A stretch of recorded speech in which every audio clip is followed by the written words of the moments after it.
BS minutes restriction.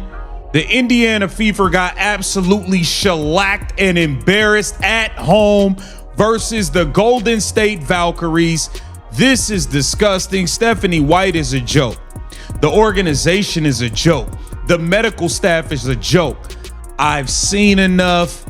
This thing is over. Free Caitlin Clark. She's locked up, locked up. The professional basketball world is currently holding its breath, completely paralyzed by a sequence of events so dark, so suspicious, and so deeply unsettling that it has officially changed the WNBA forever. What took place on the hardwood during the high-stakes showdown between the Valkyries and the Indiana Fever was not just a basketball game. It was a psychological war zone. For weeks, the tension surrounding generational superstar Caitlin Clark has been building to an absolute boiling point.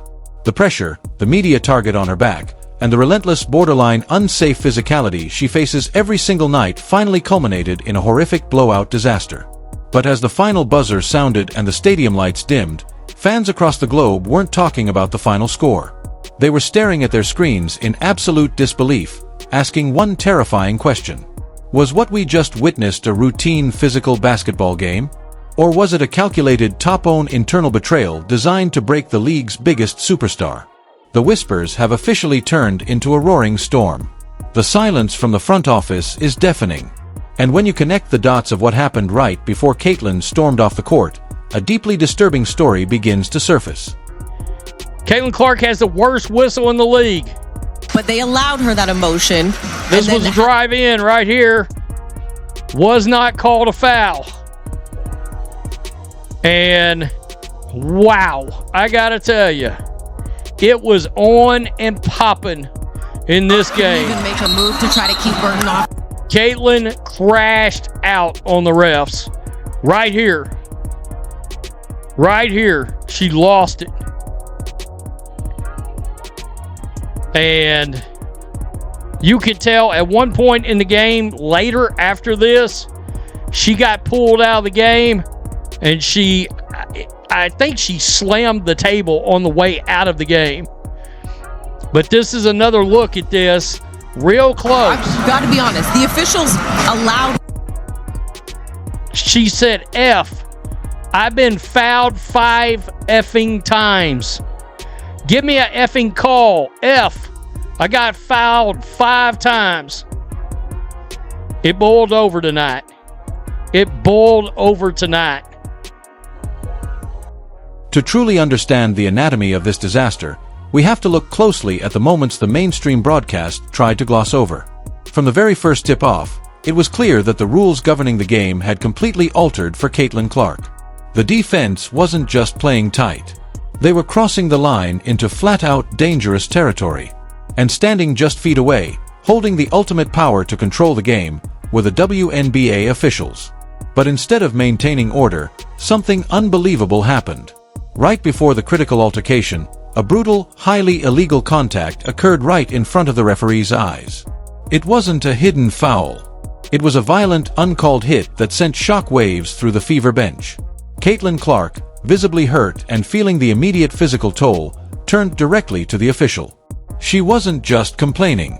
She was screaming for a call, begging for the protection that every single superstar in sports history is guaranteed.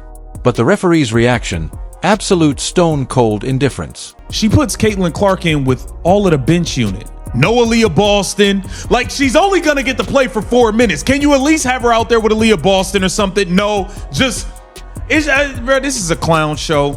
The Indiana Fever got smacked, man. They got absolutely smacked. Caitlin Clark about to crash out on the ref. I'm surprised she didn't get a tech. I'm going to keep it real. I'm surprised your ass didn't get teed up because you was going off on the ref for good reason. You got knocked out of the air and you was hurt. You was limping. It was a dangerous play. No whistles. And I've been saying, the Indiana Fever are not that good. Yeah, they had a big win versus the Aces. I believe the Aces were just ready to go on vacation. They ain't beat no good teams. They've been beating up on the bums of the league consistently. That is who they've been collecting wins against, beating up on the Sparks, the Mercury, the damn Chicago Sky, like those type of teams. They're not beating the better team. The whistle remained dead. In that exact second, The message was sent to the opposition. Caitlin Clark is fair game. Do whatever you want. It was an open invitation to attack, and the consequences were about to be catastrophic.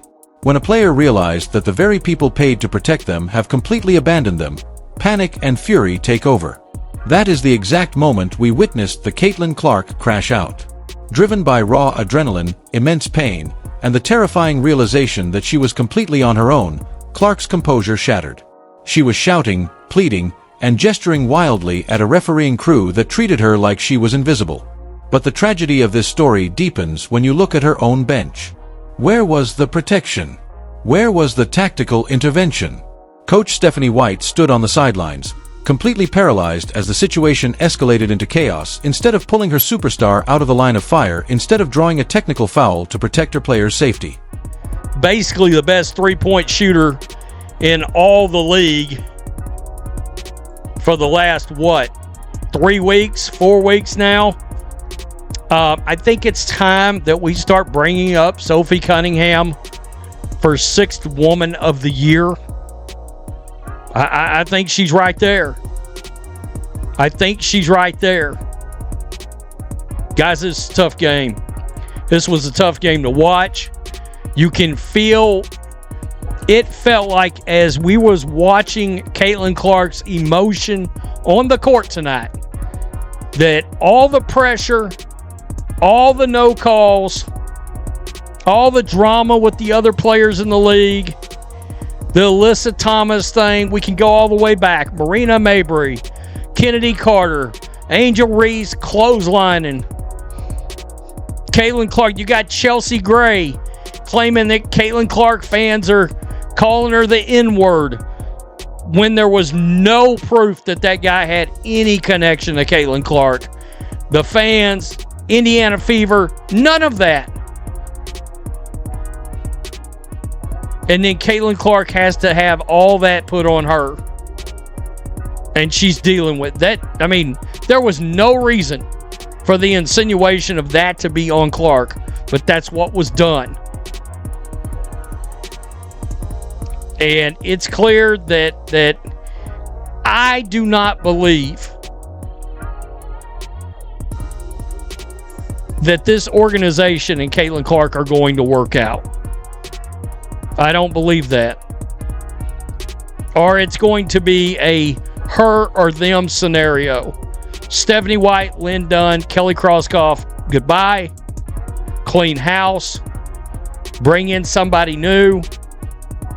Or Caitlin Clark gets traded. One of the two. But you combine everything. They have taken this force that came into the league and they have regulated her to the third option on this team. The coaching staff allowed an already injured, visibly compromised Caitlin Clark to stay on the floor. The result, the opposition took full advantage of the chaos, launching a ruthless offensive that turned a competitive game into a humiliating blowout loss. The physical toll was too much. Overwhelmed by frustration and blinding pain, Clark finally stormed off the court, leaving an empty void where the team's spirit used to be.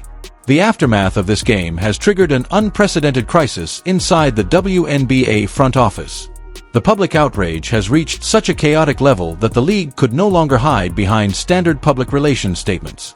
A storm of intense scrutiny has targeted the officiating crew, forcing a dramatic shift behind closed doors.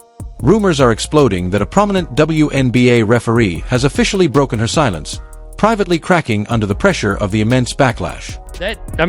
There was no reason for the insinuation of that to be on Clark, but that's what was done. And it's clear that I do not believe that this organization and Caitlin Clark are going to work out. I don't believe that. Or it's going to be a her or them scenario. Stephanie White, Lynn Dunn, Kelly Krauskopf, goodbye. Clean house. Bring in somebody new. Or Caitlin Clark gets traded. One of the two. But you combine everything. They have taken this force that came into the league And they have regulated her to the third option on this team. Caitlin effing Clark has been regulated to the third mother effing option on this team. That's pretty wild to say. But that's what's happened here. All right? That's what's happened. And I think you're seeing it boiling over now. I'm going to say this out loud. I brought it up in the Ben Daniel Podcast TV chat tonight. I said, Caitlin Clark's got the leverage. Caitlin Clark's got the power. She is the most popular women's sports athlete in the world. She's got the power and the leverage. Caitlin's been all class. Caitlin has got to be able to walk into that office and start kicking ass and taking names. Tell me what you think. Oh, there'll probably be some folks that don't like my video tonight. I'm just calling it like I see it. I'm sorry, but if I own this franchise, this team would be built around Caitlin Clark. The league is currently facing an internal nightmare because the narrative of an accidental missed call is completely falling apart. When industry experts analyze the timeline, the referee's complete refusal to engage during the altercation looks less like an error and more like an intentional choice. The demands for immediate suspensions are echoing from every corner of the sports world. Fans are demanding to know why a referee who completely ignored a superstar safety is still allowed to wear the uniform. The pressure is so immense that high-level insiders confirm the league is preparing to make an example out of someone before the public boycott completely ruins the WNBA's historic momentum. We are no longer just watching sports. We are watching a corporate empire under total siege. Caitlin Clark's historic rise was supposed to elevate the entire league, but instead it has exposed a bitter, deeply rooted resentment from the old guard. I'll take the chow mein with the fried rice with some orange chicken and a bit of that Angus steak that y'all got. That is what Caitlin Shin came off the bench and did to Ty Harris. Single-handedly took this game over in the second half. The refs are bums. Yo, look, man, this league is ridiculous. Caitlin Clark can't get a foul call to save her damn life. She's getting knocked out of the air. All types of stuff. All types of stuff. No foul calls. I mean, it's just ridiculous. Stephanie White was completely out-coached by Natalie Nakase. Natalie Nakase put a hell of a plan together.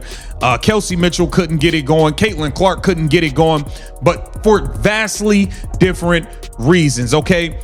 This entire minutes restriction thing you might as well call it stat management. It's stat management to make sure Caitlin Clark isn't getting busy and having her normal numbers. This is to bring her stats down. I believe that.